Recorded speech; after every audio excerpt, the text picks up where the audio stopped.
प्रिय विद्यार्थियों, हमने दर्शन या फिलॉसफी का आशय इस विषय पर पिछली चर्चा की थी। उस चर्चा को आगे बढ़ाते हुए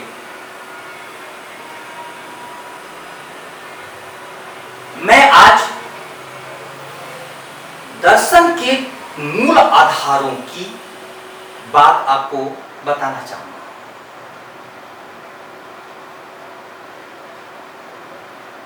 अरस्तु की परिभाषा बहुत प्रसिद्ध है, man is a rational animal. मनुष्य एक विवेकशील प्राणी है। परमात्मा ने यह विवेक सभी प्राणियों में मनुष्य को दिया है। इस कारण से मनुष्य सभी के पार चला गया है। सभी के पार का अर्थ मेरा है कि वह यदि ऊंचाइयां छूता है तो भगवान भी उसके आगे हाथ जोड़ देते हैं, और यदि वह गिरता है तो शैतान भी उसके सामने फीका पड़ जाता है। मनुष्य की बहुत संभावनाएं हैं क्योंकि वह विवेक दिया गया है, विवेकशील, रैशनल, तार्किक, उसको सही शब्द कहिए। लेकिन यह विवेकशील प्राणी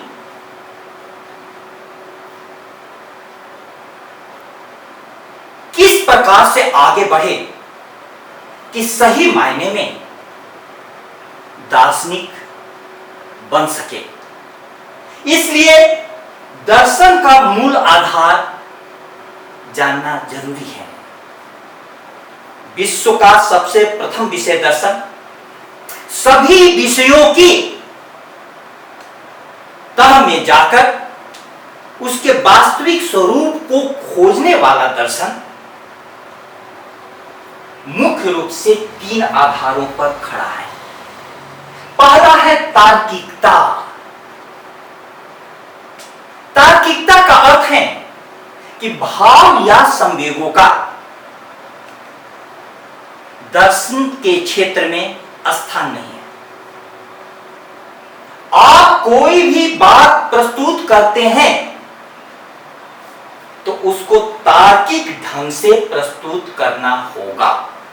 दर्शन इसकी मांग करता है। रैशनैलिटी शब्द इसी विशेष संदर्भ में आया है। आप बेसिर पैर की बात नहीं कर सकते हैं दर्शन के क्षेत्र में। इसीलिए तर्क सरणी का उपयोग आपको करना होगा। आपकी बात तर्क की कसौटी पर खरी उतरे। इसीलिए दर्शन का मूल आधार पहला है तार्किकता। दूसरा है व्यापकता। व्यापकता का अर्थ हुआ कि हमारे शरीर में कितने प्रकार के अंग हैं, इसको दो भागों में बांटिए, एक जड़, एक धड़, उसके बाद हाथ अलग, पैर अलग, मुख, नाक, सबके अनेक भाग हैं। लेकिन दार्शनिक जब सोचता है तो पूरे व्यक्तित्व को लेकर के वो सोचेगा, ज्यादा से ज्यादा अपने आयाम को विस्तार देना चाहेगा। इसीलिए व्यापकता दर्शन का दूसरा मूल आधार बन जाता है। वो फैलता जाएगा। हमारी संस्कृति में शब्द है ब्रह्म। ब्रह्म का अर्थ है एक्सपेंडिंग, लगातार फैलता। इसीलिए दर्शन की दृष्टि व्यापक होती चली जाती है। तीसरा है आलोचनात्मकता। यह तीसरा आधार बहुत काम का है। आलोचनात्मकता का अर्थ है कि जिस विषय को तार्किक ढंग से दार्शनिक ने प्रस्तुत करने की कोशिश की और व्यापकता के आयाम को छूने की कोशिश की, उस पर हमेशा अपनी कड़ी दृष्टि रखता है। लोचन से बना है आलोचनात्मकता।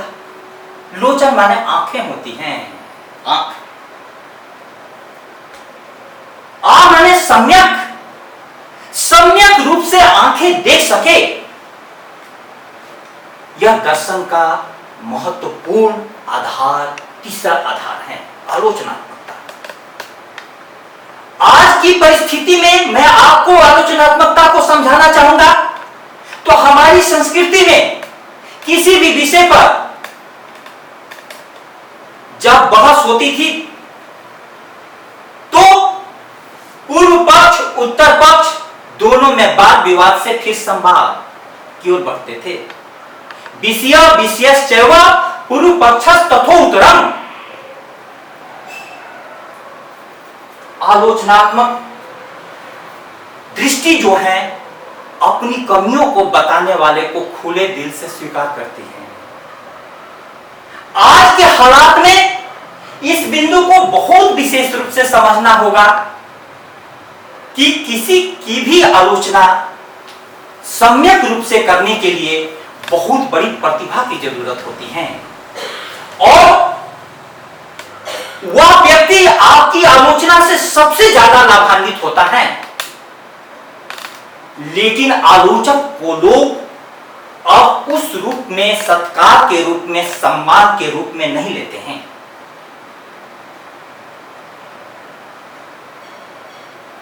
तो वो बोलते हैं कि आलोचना मुझे स्वीकार नहीं। जब यह दृष्टि बन जाएगी तो ज्ञान का विस्तार नहीं हो पाएगा। आलोचना और निंदा में अंतर है, आपको मैं समझा दूं। आलोचना होती है सत्य के आविष्कार के लिए, सत्य खोजना है, इसलिए आलोचनात्मक दृष्टि चाहिए। निंदा होती है पर के तिरस्कार के लिए। आलोचना होती है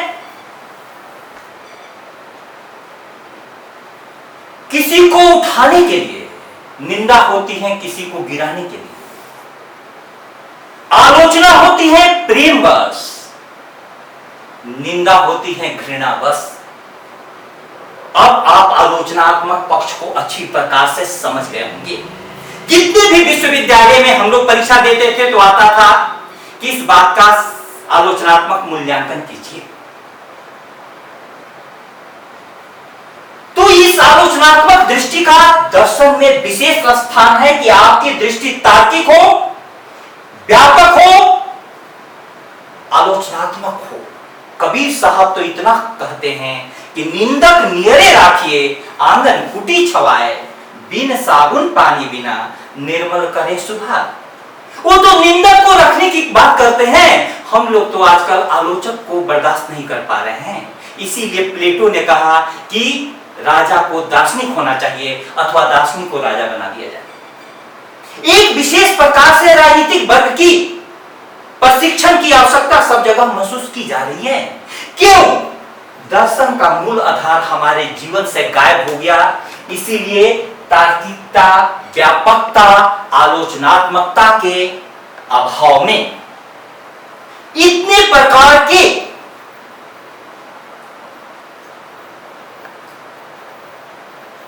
मतांतर एक दूसरे के विरुद्ध खड़े हो गए हैं। जिस प्रकार से हाथी की कहानी सुनाते समय मैंने कहा कि अंधों ने जिस अंग को पकड़ा उसी अंग को पूर्ण मान लिया। वो अपने आप में गलत नहीं थे, उनकी दृष्टि वहीं तक गई, इसलिए वो वहां तक सही थे। लेकिन यह मान लेना कि मेरी जो दृष्टि है वही सही है, यहां पर रुकावट आ गई। इसीलिए तार्किकता भी हो, व्यापकता की ओर कदम भी बढ़े और आलोचनात्मकता भी हो, तब जितने भी मतांतर होते हैं जीवन को और समृद्ध बनाते हैं। जब हम भारतीय दर्शन की मूल अवधारणाएं पढ़ेंगे तो हम देखेंगे कि कोई दर्शन किस प्रकार से तर्कपूर्ण ढंग से अपनी बातों को कहता है और उसको कितना व्यापक आयाम देता है। अब फिर स्वयं वही दार्शनिक कुछ आलोचनात्मक मूल्यांकन अपने से भी प्रस्तुत कर देता है और विरोधियों का स्वागत करता है कि आपको कोई प्रश्न उठाना हो तो उठाएं। यह दार्शनिक दृष्टि, यह दर्शन का मूल आधार आज के परिवेश के लिए, सिर्फ भारतीय परिवेश के लिए नहीं, वैश्विक परिवेश के लिए बहुत बड़ा योगदान कर सकती है कि हमारी सोच में, हमारी थिंकिंग में तार्किकता हो, व्यापकता हो, आलोचनात्मकता हो। अब जब दार्शनिक या दर्शन किसी विषय पर काम करता है तो वह अपने लिए भी नियम निर्धारित करता है, मर्यादा का पालन वह स्वयं भी करता है। उसको जानना इसलिए जरूरी है ताकि आप किसी भी अवधारणा को पढ़ेंगे, बौद्ध दर्शन की अवधारणा, जैन दर्शन की अवधारणा, उन सब में ये बातें जाननी होगी। सबसे पहले स्पष्टता का नियम है। आप कोई भी बात रखें तो स्पष्ट रूप से रखें, अस्पष्ट बातें नहीं हो। कई प्रकार के प्रश्न उठते हैं, ईश्वर क्या है, आत्मा क्या है, यह जगत क्या है, इतने सारे आयामों को, पदार्थ क्या है, परमात्मा क्या है, परस्पर विरोधाभासी आयामों को दर्शन कवर करता है, लेकिन स्पष्टता के नियम पर चलता है, दोनों में घालमेल नहीं करता है। इसीलिए स्पष्टता का नियम दर्शन के लिए अनिवार्य नियम है। दूसरा है संगति का नियम।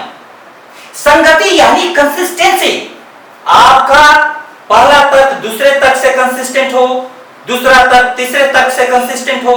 इसीलिए भारतीय दर्शन में देखेंगे कि अंत में शंकर सबसे ज्यादा कंसिस्टेंट व्यक्ति, कंसिस्टेंट दार्शनिक निकलते हैं, क्योंकि उनकी संगति कहीं भी भंग नहीं होती है।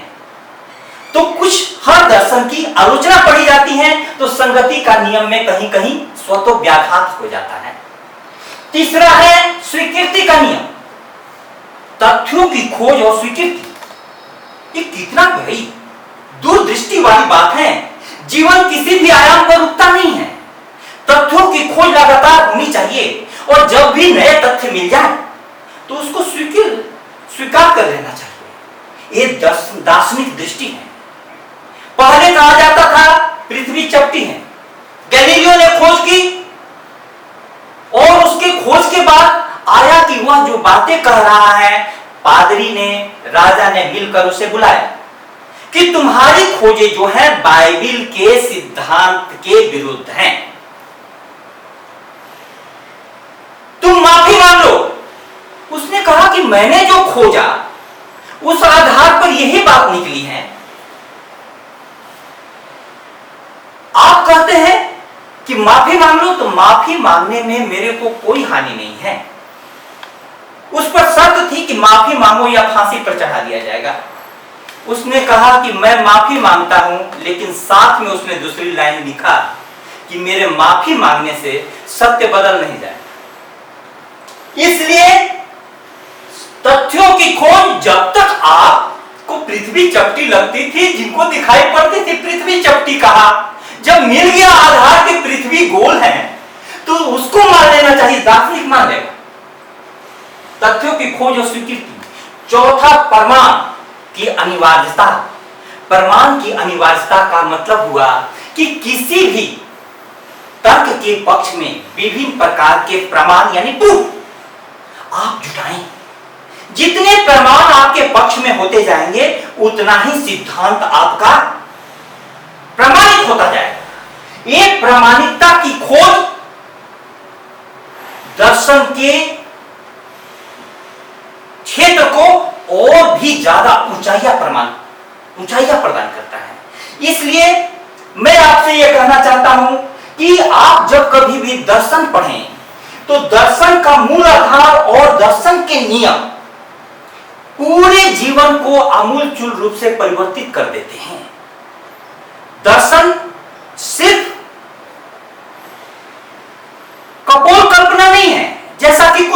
लेते हैं। यह तत्व मीमांसा एक तरफ है तो दूसरी तरफ ज्ञान मीमांसा है। मूल तत्व क्या है पृथ्वी का? किसी ने कहा जड़ मूल तत्व है, तो भौतिकवाद का जन्म हो गया। किसी ने कहा चेतन मूल तत्व है, चैतन्यवाद का जन्म हो गया। किसी ने कहा एक है, एकवाद हो गया। किसी ने कहा दो है, द्वैतवाद हो गया। किसी ने कहा अनेक है तो अनेकवाद हो गया। इसी प्रकार से ज्ञान क्या है, किस लिए? ज्ञान मीमांसा के क्षेत्र में मूल्य मीमांसा, कि हमारे जीवन का मूल्य क्या है, हम जीवन किस लिए जिए हैं, इस जीवन के बाद का जीवन क्या है। इसलिए दर्शन को जो यह कह दिया जाता है कि वे व्यवहारिकता के धरातल से पूरी तरह से कट गए हैं, यह पूरी तरीके से कोरी कल्पना, बकवास, मनगढ़ंत वाक्य हैं। व्यवहारिकता के धरातल पर पैर रखते हुए दर्शन आकाश की ऊंचाइयों को भी मापना चाहता है, क्योंकि उसे यह दिखाई दे जाता है कि गहरी से गहरी दृष्टि, कि हमारे व्यक्तित्व में एक पक्ष है जो कि भूतों से बना है, क्षितिजल पावक गगन समीरा पंच रचित यह अधम शरीरा। तो यह इन तत्वों से बना है, इसलिए मैटर है। लेकिन इसी व्यक्तित्व में आत्मा का भी है जो आकाश की ऊंचाइयां चुनना चाहता है। तो आप देखेंगे कि मार्क्स ने द्वंद्वात्मक भौतिकवाद की अवधारणा दी, इसके कारण बहुत बड़ी क्रांति का जन्म हुआ। लेकिन उसके बाद भी दूसरे प्रकार की अवधारणा ने मार्क्स की धारणा को धीमे धीमे खंडित करना शुरू किया। तो लगातार किसी भी विषय का प्रतिपादन, उस प्रतिपादन के ऊपर सम्यक मूल्यांकन और उससे आगे बढ़ते जाना दर्शन का काम है। विश्व में जितनी भी क्रांतियां हुई हैं, उसके आधार में, मूलभूत आधार में कोई न कोई दार्शनिक रहा हुआ है, क्योंकि उस दृष्टि से उसने जगत की व्याख्या की, और उस दृष्टि से जगत की व्याख्या के कारण वह सिद्धांत उस समय अधिकतर लोगों को पसंद आया। लेकिन धीमे धीमे उसकी कमियां दिखाई पड़ने लगी। कमियां जब दिखाई पड़ने लगी तो फिर से दूसरे दर्शन की आवश्यकता महसूस हुई। इसीलिए दर्शन सिर्फ सिद्धांत देता नहीं है, वह सिर्फ जगत के लिए किसी बात को कह करके चुप नहीं रह जाता, उसके लिए विधियों का निर्धारण करता है। आप लक्ष्य तक कैसे पहुंचेंगे उस रास्ते को भी बताता है। अतः मैं अपनी बात को समाप्त करने से पूर्व आपसे यह कहना चाहूंगा कि देना है तो निगाह को ऐसी रसाई दे, मैं देखूं आईना तो मुझे तू दिखाई दे। आईने में दिखिएगा तो आपको अपना चेहरा दिखाई देता है, लेकिन दार्शनिक की प्रार्थना है कि हे परमात्मा, मैं आईना देखूं तो मुझे तू दिखाई दे। सब में तेरा रूप समाया, कौन है अपना कौन पराया। जब इस दृष्टि से चलेंगे तो वसुधैव कुटुंबकम भारत की जो दृष्टि है, उस प्रकार के जगत में किसी के भी प्रति कोई वैमनस्य हिंसा नहीं होगी, चारों तरफ करुणा और प्रेम होगा। तभी यह धरातल सुरक्षित होगा। वैज्ञानिक सारे आविष्कारों को अंततः जनहित कल्याण में बदलने में दार्शनिकों की बहुत महत्वपूर्ण भूमिका आगामी दिनों में भी होने वाली है, क्योंकि दर्शन के बहुत सारे आधारों को विज्ञानों ने अब प्रामाणिक रूप से स्वीकार करना शुरू कर दिया है। प्रिय विद्यार्थियों, जो कुछ हम लोगों ने दर्शन के विषय में इतने गहराई से जाना, इसके आलोक में भारतीय दर्शन की मूल अवधारणाएं बौद्ध, जैन, वेदांत इत्यादि पर हम एक एक कर विचार करेंगे। इन दोनों दर्शन का आशय और दर्शन के का मूल आधार, दार्शनिक के लिए नियम, कोई भी प्रश्न हो तो आप पूछ लें, क्योंकि दर्शन की मूल दृष्टि यह है कि जितना ही ज्यादा आप चिंतन करते जाएंगे, जितना ही ज्यादा प्रश्न उठाते जाएंगे, उतना ही ज्यादा आप सत्य के नजदीक पहुंचते जाएंगे। बहुत बहुत धन्यवाद।